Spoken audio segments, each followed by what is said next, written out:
Hey everybody, welcome to the Leek. I'm John as always, and it's time for a new series, but it's a series that'll only happen 3 times a year. That's still a series, right? Anyways, it's time for a set post-mortem.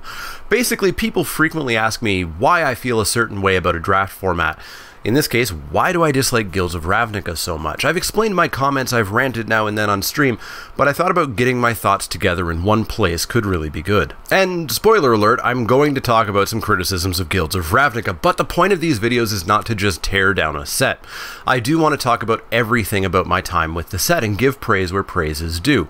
Also, I do plan to do this for every set. If a set's awesome, then the video is going to be mostly praise, but with Guilds, it's not going to be the case. So let's avoid talking about the draft here for a quick second and talk about the art to start. I love the art of Guilds of Ravnica. Bringing Ravnica into the fall was definitely met with some derisive comments, kind of like when Call of Duty introduced fish moving away from you as state-of-the-art AI. But moving Ravnica to autumn was actually really cool. It gave a whole new host of browns and reds and golds and yellows that we hadn't really seen that much in Ravnica art. Some really bad cards, like Pause for Reflection, have absolutely gorgeous art, in this case by Alanya Danner, even if it is sometimes indistinguishable from Urban Utopia by Jed Chevier.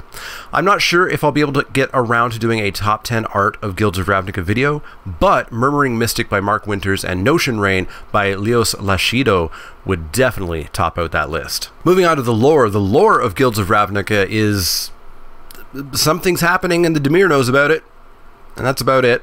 That's not entirely being truthful. Of course, Vraska became leader of the Golgari, which we already knew was going to happen, and Ral Zarek became leader of the Izzet, with Niv Mizzet being somewhere, maybe on plane, maybe not, who knows. He's apparently disappeared off doing his own experiments, but there's just not really been too much story. Needless to say, the story is in a bit of a holding period this set, and will be in Ravnica Allegiance as well. The stories of guilds were just days in the life of guild members, and while nice bits of world building, they didn't really advance the story at all. The story will be in a bit of a standstill until the novel comes out alongside the final Ravnica set in the spring. Needless to say though, with the huge stories we've been getting during the Gatewatch, especially during Dominaria's epic story, the lack of story in guilds was definitely a little bit disappointing. Alright, let's get to the draft format. I started out excited because I had fond enough memories of Return to Ravnica's draft format. Unfortunately, I sort of forgot about how much I hated Gatecrash and Dragon Maze's draft formats. They were not great. So firstly, Ravnica sets have an innate design flaw in that they can only support the number of guilds that are in the set. In Guilds of Ravnica's case, that means there's only 5 decks to draft. You're actively punished for going off guild by not getting any gold cards, no mana fixing, and no real reason to do so. Sure, some people have occasionally had luck with blue-white, but it's rare. Similarly, there is the Gate deck, but I have found it to be very finicky and gimmicky, and definitely reliant on luck in the draft more than anything else. I will say, however, that the fact that the Izzet virtually has 2 different decks is a great bit of design and could have helped save the format. I think the key to designing a good limited guild type format is to make sure that every guild has 2 viable decks. Unfortunately, the guilds were not balanced at all. Boros and Dimir stand tall atop the format for me as the real all-stars of the format. Izzet can absolutely climb up there, but I find it's often hard to get into, possibly because there are the multiple decks, meaning 2 drafters can be very well supported, but a third gets left in the dust, and perhaps because there are those 2 decks, you could get upwards of 4 people attempting to draft the Izzet deck, and it's just never really there. Golgari is in 4th for me, and is a very good drop below those other 3. It almost requires you being the only drafter at the table to get a truly decent Golgari deck. Then, if you're playing online, you still have to play against perfectly built Boros and Dimir decks due to the league structure. I will say this format feels very different in paper, where being the only Golgari drafter means the other guilds were likely being overdrafted and you'll play against weaker decks as a result. But leagues versus pod play is for a different video. Finally, Selesnya. Selesnya is exceedingly underpowered here, and I actively discourage you from attempting to draft it. The green commons are very underpowered, the guild's mechanic is not supported, with an extreme lack of token production as well as just good cheap creatures. Even in paper, a perfectly built Selesnya deck will still have a very upward battle through the 3 rounds. Speaking of mechanics, that brings us to what I think is the other key design flaw in the set that I think unbalances the format and ultimately has made me lump Guilds of Ravnica into the bad draft sets pile. I keep it out back. Like previous sets, we got 5 mechanics, 1 for each guild. Unfortunately, the mechanics were wildly unbalanced in power and, my key pain point, in quantity. Selesnya's Convoke appears 13 times and appears to have possibly been powered down. As I mentioned, the mechanic isn't supported with token makers. There's a single one at common, which is nearly required to make Convoke actually work. In addition, many of the cards are ineffectual, like Pause for Reflection, Ledev Guardian, World Soul Colossus, or are already properly costed, and the Convoke bonus doesn't really matter, like Conclave Tribunal and Sprouting Renewal. You'd happily pay full cost for them, and frequently do. Tapping a creature to help pay for it isn't really that big of a deal. A big whiff on Convoke. Golgari's Undergrowth appears 12 times. This mechanic is rough because it's very hard to reliably turn it on.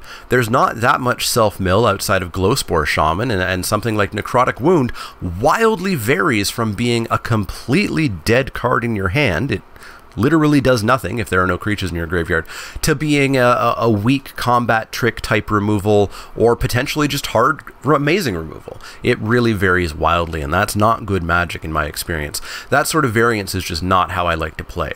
I want my cards to do what they do, and do what they do every time. Sure, I might kill you with a Lotleth Giant for 10. I might also have a 7-mana vanilla 6/5. Not how I like to play Magic, so Undergrowth, swingy, variable, not my favorite thing. Jumpstart is where I think the mechanics take a real leap up in quality. 10 cards get the ability, and nigh on all of them are playable, if not very, very, very good. The Maximizes and Gravitic Punch are really the only mild stinkers, and even those have their homes. Having each card virtually say that it draws a copy of itself, turning your late game top deck lands into a relevant spell, that's all gravy. It's the same effect every time. It's a good effect, and it helps dial down the inherent variance of Magic. The downside, of course, is that it does only appear 10 times, frequently on uncommons, if not rare, so there's no real jumpstart deck out there, and even your best Izzet decks typically only have a couple of these cards. Mentor is a heck of a thing. I was worried about getting into the right setup during the set reviews in order to actually make it go off, but it turns out you really only need to do it once. One single mentoring turn can usually be the beginning of the end of that game. It shows up on 13 cards, 100% of which are playable or above. When paired with evasion, like a Healer's Hawk or a Rock Charger to help out, the mechanic is extremely snowbally. As I said, one flying Hammer Dropper pumping up a creature, maybe another Mentor creature pumping up another creature, and that game is just going to be way out of reach for your opponent. A very powerful mechanic across 13 very solid cards helps Boros be just a little bit overpowering than I'd like it to be. Finally, Surveil. Surveil, I think, was very badly implemented and is a real design flaw of the set. It's a great mechanic. Don't get me wrong, I'm not saying it's bad, I'm in fact saying it's incredible.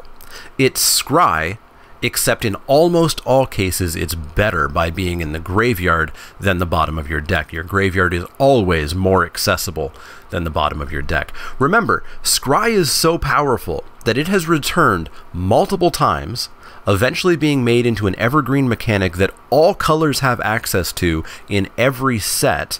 It doesn't always appear in every set, it doesn't always appear in every color, but it is there.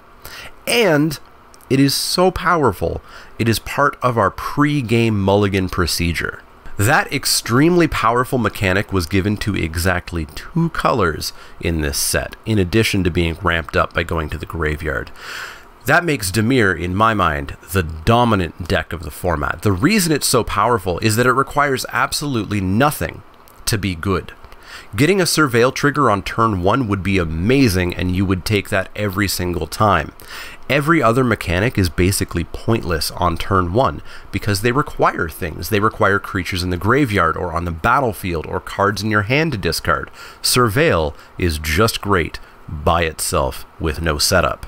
Giving this extreme draw smoothing and variance killing ability to only a single guild immediately makes all the other guilds far, far, far less consistent and inherently less good. Imagine cycling an Amonkhet being given to just, I don't know, black and red. But that's not all. Surveil appears on 21 cards, double what any other mechanic appears. So not only do you have some cards in your Dimir deck that makes your deck much more consistent, you usually have a ton of these cards in your deck. And many of these cards, like Dazzling Lights, Mephitic Vapors, which without Surveil would be mediocre if not sideboard only, are given Surveil 2. Scry 2 is very rare and typically reserved only for uncommons if not rares. But here we get them on 1 mana combat tricks, further increasing the extreme consistency that the Dimir decks see. Finally, if that wasn't enough, there's a series of generally rather powerful Surveil Matters cards, like Disinformation Campaign and Dimir Spybug, that just get better and better the more you surveil. Surveil is the star mechanic of this set, and it's very much overbearingly so. Taking Scry, a known powerful mechanic, and improving it, restricting it to a single guild, over-representing it in comparison to other mechanics, and providing powerful payoffs for using it heavily imbalances the format, and I think is the key design flaw in this limited format. Ultimately, and this could be controversial, I'm hoping to see the destruction of Ravnica at the end of the spring set, or at least the destruction of the guild system. The extreme restriction of the number of draftable decks has not led to increased creativity in the draft formats. It's just led to draft formats that get boring very quickly, with their draft portions being very on rails. Now, that's not to say that Guilds of Ravnica was all bad on the limited front. I do still have it in my bad format pile, but I still did have some fun with it. It is still, ultimately, Magic. And Magic is fun. The Izzet decks, when you could pull them off, were very fun, getting to be a little bit control-y, pumping out birds with the Murmuring Mystic, and of course, resolving Niv Mizzet all felt really, really fun. Early on, I got to play an Underrealm Lich Golgari deck, which felt very powerful and was a lot of fun going through that card selection process that you usually only get with something like Sylvan Library. Unfortunately, though, the format was overshadowed by the design flaws the set had, and that means that I likely won't ever return to the first Return to Ravnica set in the future. So that's going to wrap it up for the first draft post-mortem video. Definitely let me know your opinion on the set, your highs, your lows, your favorite art, etc. in the comments below. And also let me know what you think of this series. What do you want to see for the next time? Do you never want to see this garbage video series again? Let me know in the comments down there.